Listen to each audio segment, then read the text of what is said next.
శ్రావణ mega sale మీ CMR legacy of జ్యువెలరీలో విఏలో 50% వరకు తగ్గింపు. వివరాలకు సంప్రదించండి. నమస్తే అమ్మా. నమస్తే అమ్మా. అమ్మ, పీరియడ్స్ వచ్చిన వెంటనే, నెలసరి వచ్చిన వెంటనే తలస్నానం కంపల్సరీయా? కంపల్సరీగా చేయకూడదు. అదేంటమ్మా చేయకూడదు. పిచ్చెక్కినట్టు వెర్రెక్కినట్టు ముందు బాత్రూమ్ ఎలా పరిగెత్తాం ఎక్కడున్నా కూడా? చేయకూడదమ్మా. అయ్యో. నెలసరి వచ్చింది అంటే ఏంటి అర్థం? శరీరంలో మార్పు వచ్చిందా? శరీరంలో మార్పు రావడంతో పాటు వేడి వెళ్ళిపోయి చల్లబడిపోతుంది కదా శరీరం, అవునా కదా? అలా చల్లబడిపోయిన సందర్భంలో నువ్వు స్నానం చేస్తే ఎంత ఆరోగ్యం మీద ప్రభావం చూపిస్తుంది. అసలు ఒకప్పుడు ఏం చేసేవారు ఆడవాళ్ళు? ఆ టైంలో విశ్రాంతి తీసుకోమనేవారు. ఎంతగా విశ్రాంతి అంటే ఇంటి పనులు అవి ఏమీ చెయ్యరు గనక స్నానాలు అవి కూడా చేయక్కర్లేదని చెప్పారు. పక్కన కూర్చుని ఉంటే మరి వాళ్ళకి ఎప్పుడు కూడా హిస్టెక్టమీలో చేయించుకోవడం కానీ అబార్షన్లు అవ్వడం కానీ జరగలేదు కదా. మెచ్యూర్ అయిన రోజు నుంచి దీన్ని చాలా పరమ పవిత్రమైనటువంటి దానిగా, చాలా జాగ్రత్తగా, ఆరోగ్య పరిరక్షణకు పనికొచ్చేటటువంటి దానిగా జాగ్రత్తలు తీసుకునేవారు. అందులో భాగంగా అసలు ఆ 3 రోజులు స్నానమే చేయొద్దనేవారు. పైగా సాత్వికమైన ఆహారం పెడుతూ ఉండేవారు, బలవర్ధకమైన ఆహారం పెట్టేవాళ్ళు.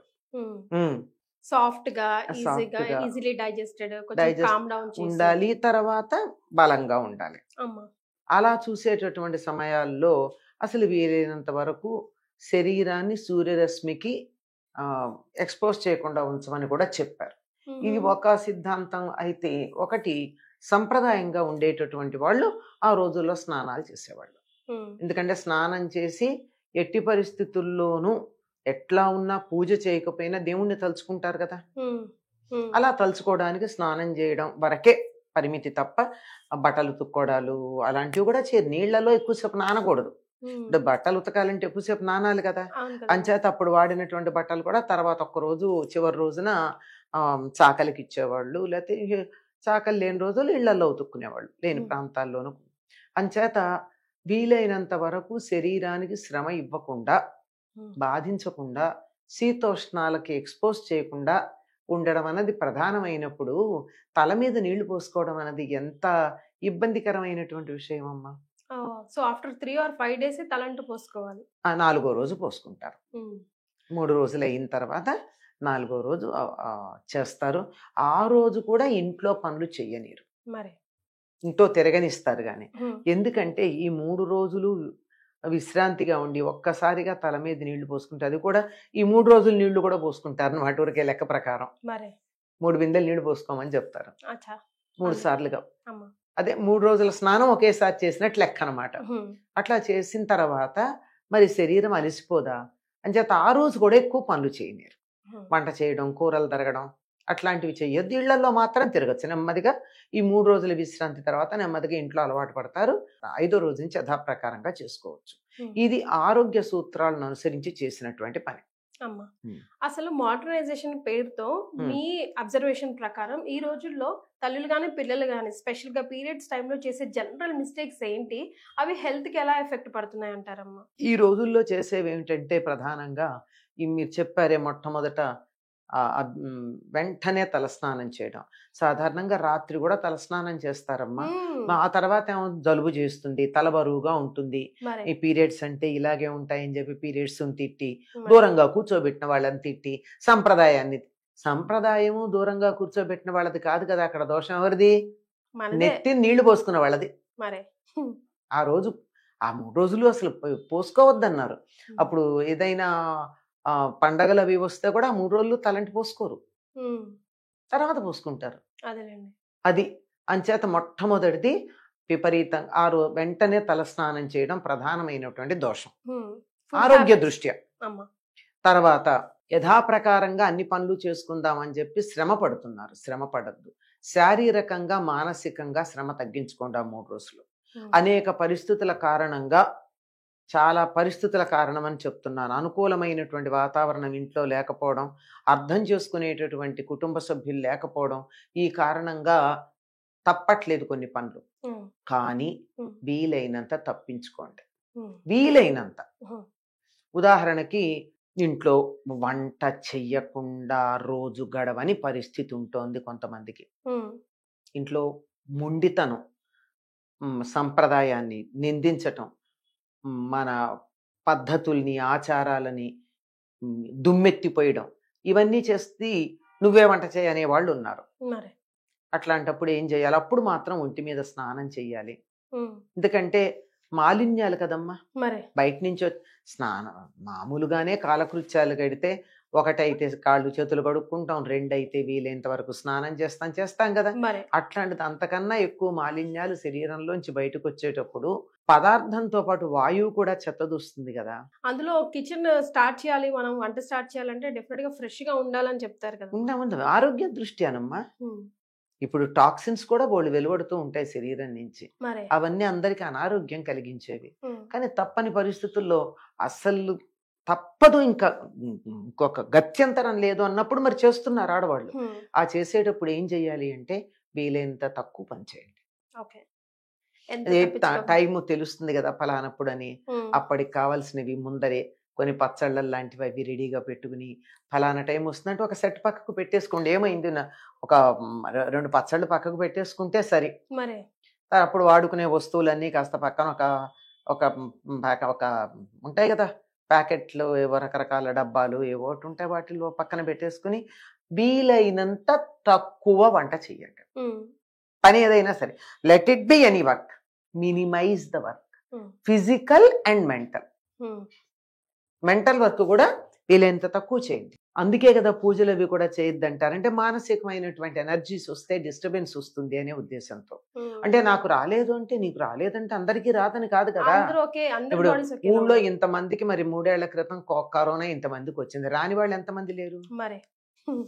రాని వాళ్ళని దృష్టిలో పెట్టుకుని ససెప్టబుల్ గా ఉన్న వాళ్ళని ఏం పర్వాలేదు నాకు రాలేదు కనుక నువ్వు కూడా వెళ్ళు అంటే తప్పు కదా.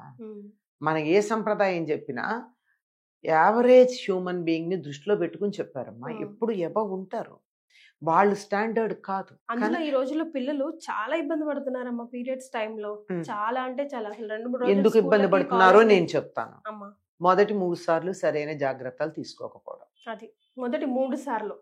అది అప్పుడు మోడర్నైజేషన్ పేరుతో ఇష్టం వచ్చినట్టు తిరగడం, ఇంట్లో పెద్దవాళ్ళ మాటని వినిపించుకోవడం, ఇదంతా చాదస్తాం అనడం మన ఒంటికే తెచ్చి పెడుతుంది. 9 రోజులు గాని జాగ్రత్తగా ఉన్నారంటే అసలు అమ్మాయికి 99.9% ఎక్కడో ఉండొచ్చు అనుకో, తర్వాత సమస్యలు రావు.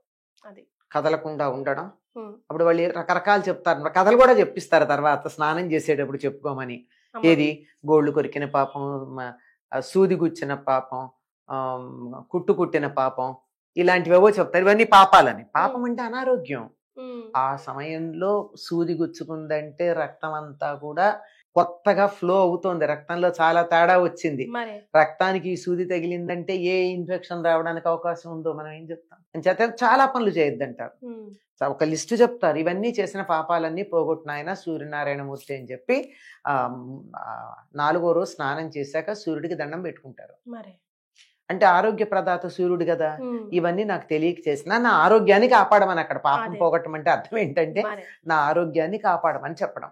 కనుక ఆ 3 రోజులు మొట్టమొదటి వచ్చినప్పుడు 3 రోజులు ఉప్పు కారం పులుపు లాంటివి తినకుండా పులగం మాత్రమే తిని, అంటే పులగం గనక అయినట్టయితే బియ్యం ఉంటాయి గనక కార్బోహైడ్రేట్స్, పెసరపప్పు ఉంటుంది గనక వెంటనే అరగడానికి తగినటువంటి ప్రోటీన్స్, ఆ తర్వాత అందులో నెయ్యితో చేయాలి. అది నెయ్యి ఉంటుంది. అబ్బా తినలేను అంటే దాంట్లో బెల్లం వేసుకోవచ్చు, జీలకర్ర, ఒక్క రవ్వ మిరియం, అంతే. ఉప్పు ఉండదు. బెల్లంలో ఉప్పు ఉంటుంది, అది చాలు. అది కానీ 3 రోజులు తిని పాలు మాత్రమే తాగి ఎంత కావాలంటే అంత తాగొచ్చు. ఇంకా తింటామని అన్నట్టయితే గారెలు పెట్టచ్చు, అంటే ప్రోటీన్, కానీ ఉప్పు ఉండకూడదు. వేసి వెయ్యకుండా మరీ తినలేరంటే అట్లా ఏదైనా సందికి తీపి పదార్థాలు పెడుతూ ఉంటారు అందరూ, రకరకాల ప్రోటీన్స్. మన ప్రాంతంలో లేదు కానీ కర్ణాటక అక్కడ ఏం చేస్తారంటే గర్భవతులకిను పీరియడ్స్ ఉంది మొదటిసారి మెచ్యూర్ అయినటువంటి అమ్మాయికిను వాళ్ళు రకరకాల పప్పులు తీసుకొచ్చి తెచ్చి పెడతారు. గోందు లడ్డులని, గోందు లడ్డు బాలింతరాలకిను డెలివరీ టైం కదా ప్రెగ్నెంట్ లేడీకి. ఇది గోందు లడ్డు కూడా ఇప్పుడు కూడా పెట్టచ్చు. తర్వాత మినప సున్ని బాగా పెడతారు, మినుము పెడితే నడుము గట్టి పడుతుంది అని చెప్పి.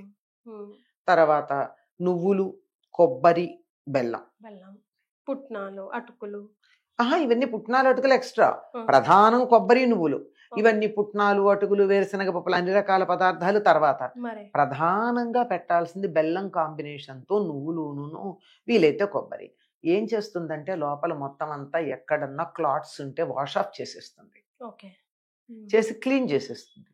ఈ 3 రోజులు నిజంగా కాళ్ళు చేతులు కూడా ఏమిటి కదలలేనట్టు, తిమ్మిరి లెక్కినట్టు కూడా అనిపించచ్చు. ఎందుకంటే ఉప్పు ఉండదు కదా, అనిపిస్తుంది. అనిపించలేండి, ఏమీ పర్వ, అందుకే కదలద్దన్నారు. కదలకుండా ఉండడానికి కారణం ఏమిటి? కాళ్ళు చేతులు పని చేయవు ఉప్పు లేకపోతే. అసలు బేసికల్ గా మన సిస్టమే అసలు 3-4 days ఏం పని చేయకుండా బద్ధకంగా అట్లా కూర్చుంటే బాగుండు అన్నట్టే ఉంటుంది. యాక్సెప్ట్ చేసి అలా ఉంటే బాగుండు. అలా 3 రోజులు అలా ఉండి రెండోసారికి కూడా వీలైతే పాటించాలి. 3వసారి కూడా పాటించగలిగినట్టయితే, కనీసం మొదటిసారి ప్రధానంగా వెరీ స్ట్రిక్ట్ గా పాటించాలమ్మా. 11-12 days ఈ 3 రోజులు ఆహారం గురించి, రెస్ట్ 10-12 రోజులు. ఎందుకంటే శరీరంలో మొత్తం అంతా కుదిపినట్టు అయిపోతుందమ్మా, మార్పు వచ్చింది సెట్ కావడానికి. సరే రెండోసారి అయితే 5 రోజులు 4 రోజులు చాలు రెస్ట్. ఆహార నియమం మాత్రం పాటించాలి. ఇలా పాటించినట్టయితే చాలా బాగుంటుంది. ఇప్పుడు ఆధునికంగా ఏం చెప్తున్నారంటే డాక్టర్లు, అప్పుడు మొదటిసారి అయినప్పుడు 1 month లోపల ఒక ఇంజెక్షన్ ఉంటుంది, టెటనస్. డాక్టర్ని అడగండి, లేడీ డాక్టర్ని అడగండి చెప్తారు. అటువంటి ఇంజెక్షన్ ఒకటి ఇప్పించాలంటారా అమ్మా? చెప్తాను వినండి. ఇప్పించాలి. తర్వాత 6 నెలలకి ఇంకోటి ఇప్పించాలి. అది కూడా పీరియడ్స్ కాకుండా పీరియడ్స్ అయ్యాక 5-6 రోజులు అయ్యాక. ఆ తర్వాత 1 yearకి ఇప్పించాలి. అంటే 1.5 years అవుతుంది. లైఫ్ లో టెటనస్ తీసుకోవాల్సిన అవసరం ఉండదు అమ్మాయి. ఇది ఒక రాకముందే తీసుకోవచ్చా? అవసరం లేకముందే. అప్పుడు ప్రభావం అప్పుడే ఉంటుంది. అప్పుడు శరీరంలో మార్పు వచ్చినప్పుడు యాంటీ టెటనస్ పడాలి. రాకముందు తీసుకుంటే టెటనస్ ఎట్లా అవుతుంది? ముందే యాంటీ టెటనస్ ఎట్లా ఉంటుంది? ముందర ఎందుకు ఇవ్వాలి యాంటీ టెటనస్? బాగా కొంచెం అవేర్నెస్ ఉండి కొంచెం చదువుకున్న డాక్టర్ దగ్గరికి వెళ్ళండి.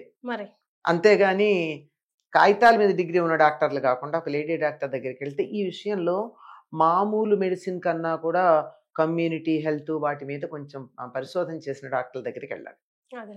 పెడితే వాళ్ళు చెప్తారు ఎప్పుడు తీసుకోవాలో. అలా గనక 1 year 6 నెలలకి 1 yearకి అలా తీసుకున్నట్టయితే లైఫ్ లో టెటనస్ ప్రాబ్లం రాదు అమ్మాయికి. ఇది 90% మందికి తెలియదు. అవునమ్మా, నాకు కూడా తెలియదు. ఎందుకంటే నేను మా స్టూడెంట్స్ తో కొన్ని హెల్త్ ప్రోగ్రామ్స్ చేయించిన రోజుల్లో ఒక doctor, she's interested in all these things. She's in those days she was associated with our students అనమాట. So she told me and I advise to so many people and many of them follow. అంటే follow అయ్యారంటే దాని result ఏమిటి అన్నది మనకి ఎలా తెలుస్తుందమ్మా? Tetanus వచ్చిన వాళ్ళ సమస్య అని రాకుండా ఉంటే ఏమైంది? రాలేదు, ఇప్పటి వరకు రాలేదన్నమాట అర్థం. ఆ తర్వాత వేలుకు దెబ్బ తగిలినప్పుడు టెటనస్, కాలికి దెబ్బ తగిలినప్పుడు టెటనస్, సిజేరియన్ అప్పుడు ఒక టెటనస్, డెలివరీ అప్పుడు ఇవన్నీ తీసుకుంటారు కదా. ఇవేమీ అక్కర్లేదు అని చెప్పారు.